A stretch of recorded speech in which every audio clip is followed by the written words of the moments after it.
Bună! Numele meu este Bolohan Georgiana și sunt brand ambasador Fedora Nail System. Lucrez de un an jumătate în acest domeniu, iar astăzi îmi doresc să discutăm despre aplicarea ojii semipermanente cu Apex și stilizarea cuticulei prin tehnica Dry and Combi Manicure.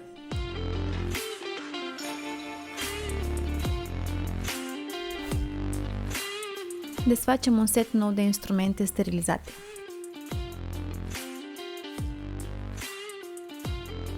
Eu voi face demonstrație pe un deget, iar modelul meu poartă unghiile scurte și ovale.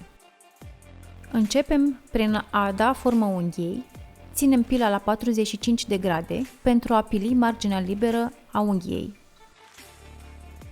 Apoi întoarcem degetul din lateral și de la jumătatea unghiei ne ridicăm pilind spre vârf.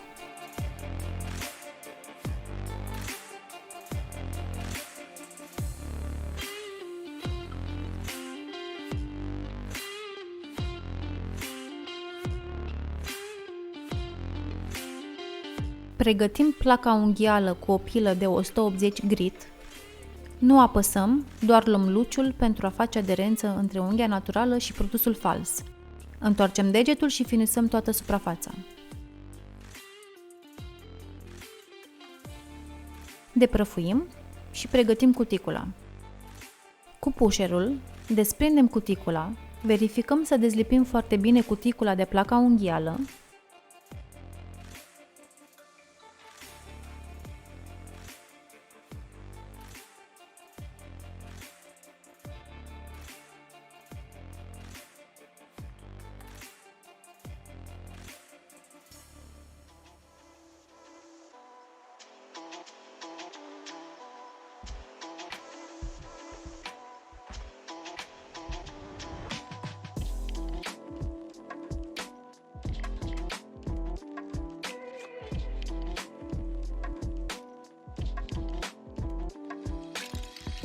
Apoi venim și verificăm să nu se blocheze deloc pușerul sub eponichium.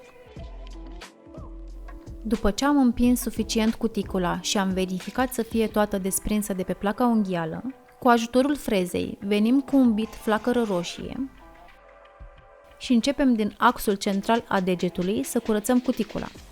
Rotațiile sunt între 15 și 17.000. Susținem foarte bine degetul clientului și începem din mijloc, cu mandrina înclinată, cu mișcări ușoare din aproape în aproape.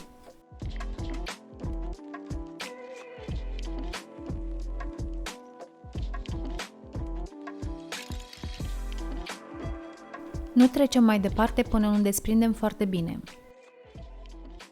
Când ajungem în sinus, întoarcem puțin degetul și curățăm sinusul cu mișcări de dute vino.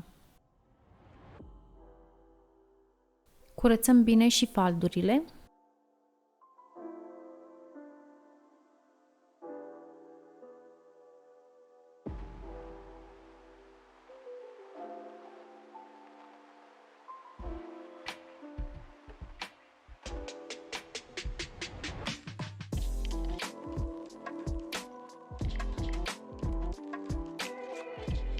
Schimbăm sensul de rotație pe reverse și la fel curățăm cu mișcări din aproape în aproape până în sinus.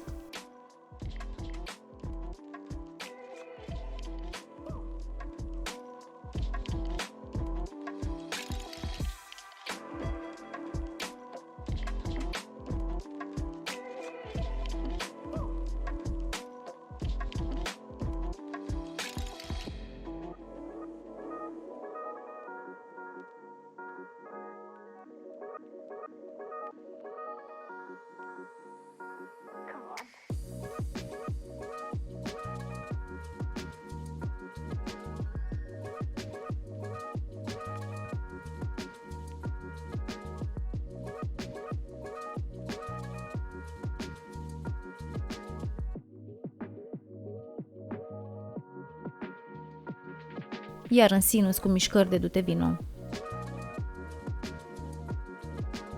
Verificăm să fie desprins peste tot. Deprăfuim foarte bine.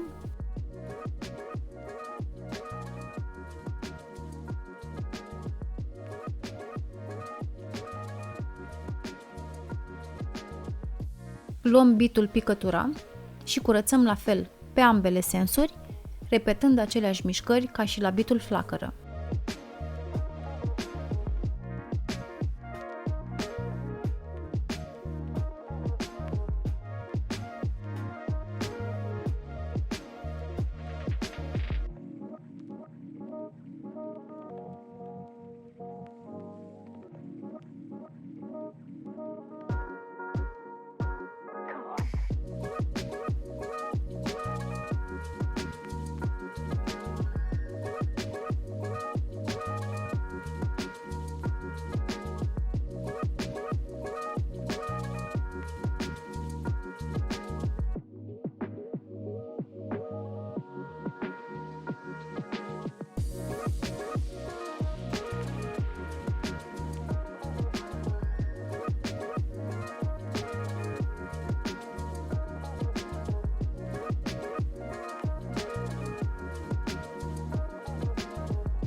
Te prăfuim foarte bine.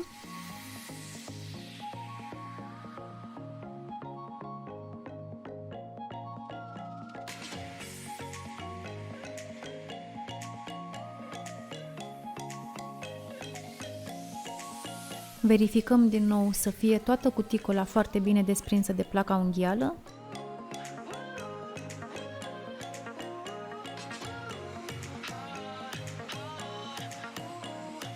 După care tăiem cuticula.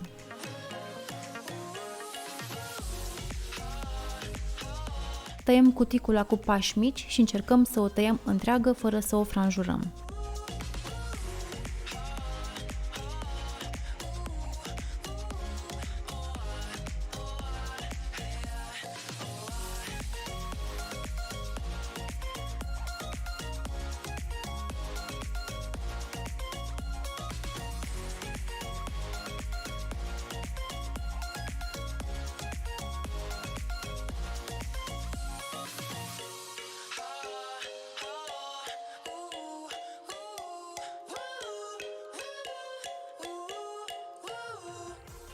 După ce am tăiat cuticula, verificăm să vedem dacă mai avem de curățat ceva pe interior.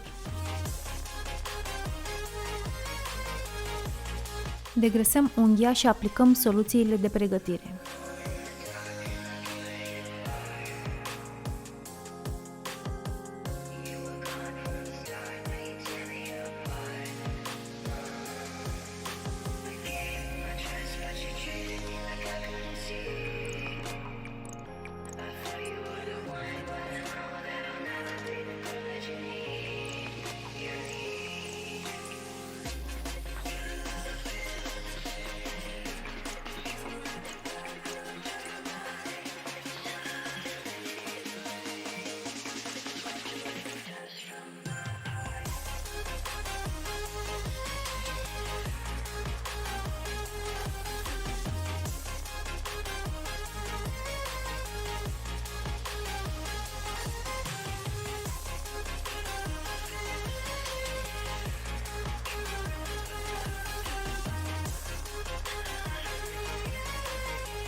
Aplicăm nail prep și lăsăm să se usuce.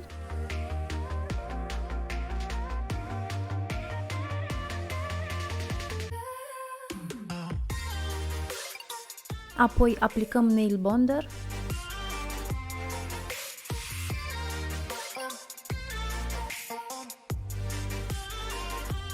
Aplicăm un strat pensulat de bază rubber.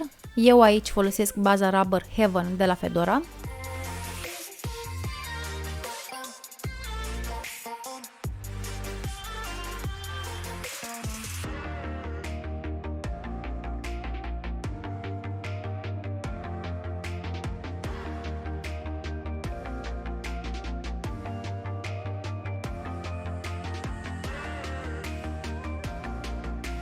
și uscăm 60 de secunde la lampă.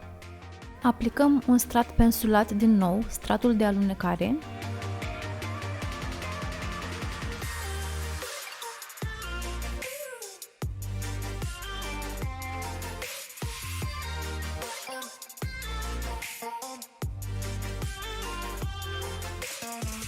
după care luăm o bulă de bază rubber, descărcăm bula pe mijlocul unghiei și ne împingem spre cuticulă material.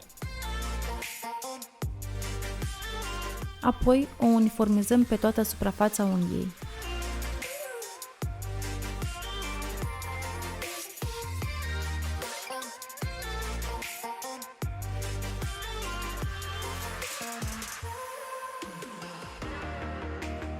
Întoarcem degetul pentru a forma și așeza apexul.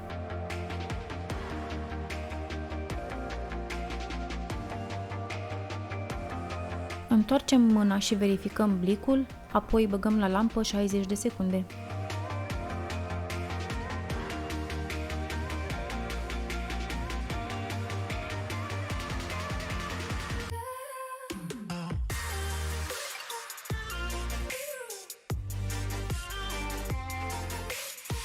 Plicul trebuie să se vadă perfect oval, atât pe mijloc cât și pe laterale.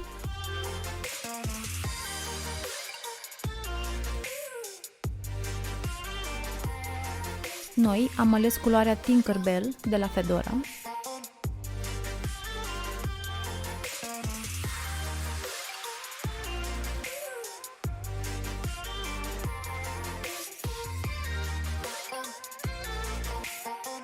Primul strat de culoare îl dăm pensulat la distanță față de cuticulă, apoi uscăm 60 de secunde la lampă.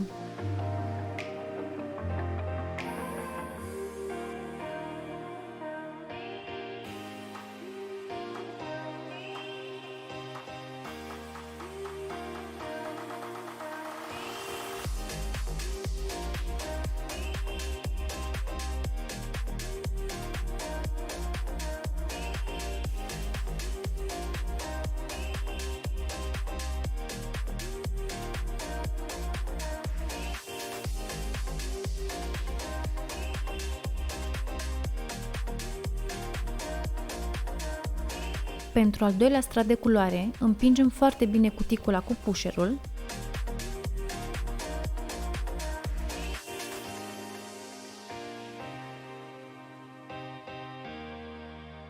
Luăm o cantitate mai mare de culoare.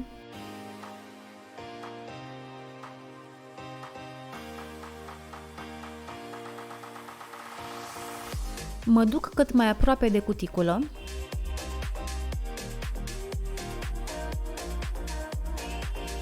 Uniformizez culoarea pe toată suprafața unghiei.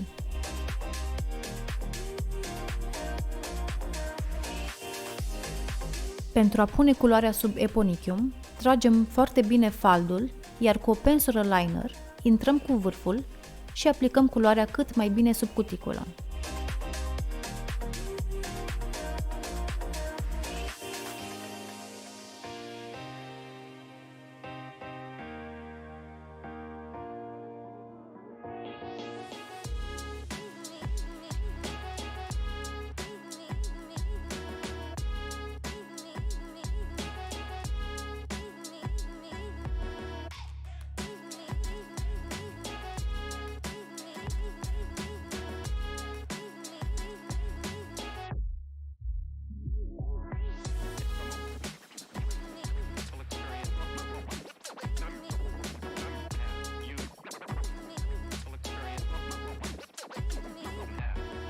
Uscăm 60 de secunde la lampă.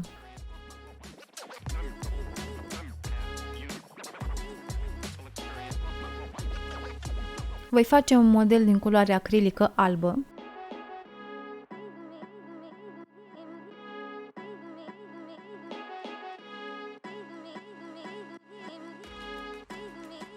Iar cu o periuță stropim unghia cu acea culoare.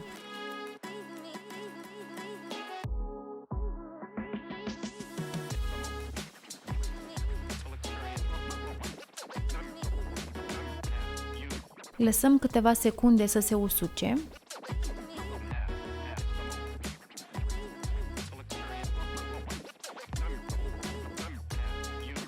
După care, aplic un strat foarte subțire de bază,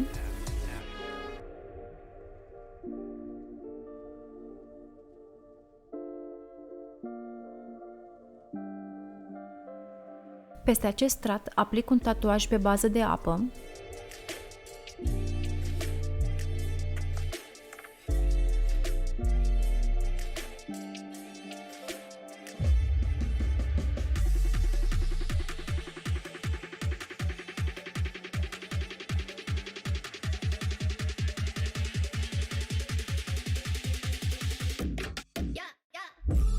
uscăm la lampă 60 de secunde.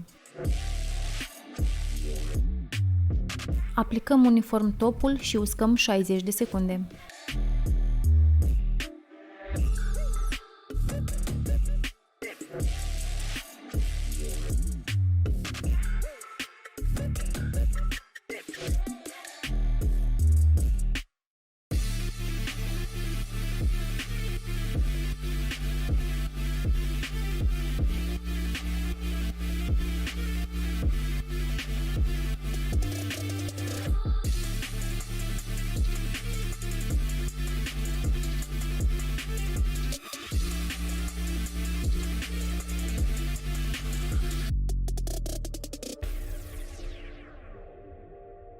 Cu un buffer 180 grit, finisăm marginea liberă a unghiuței.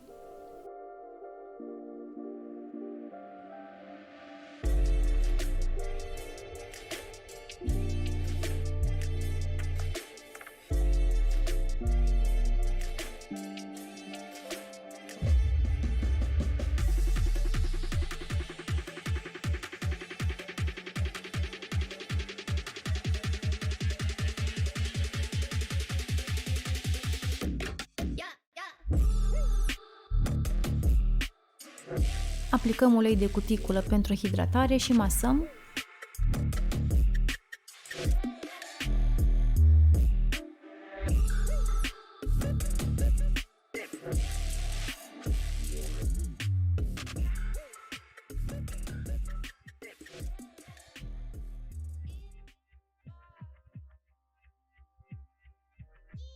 Acesta este rezultatul nostru final.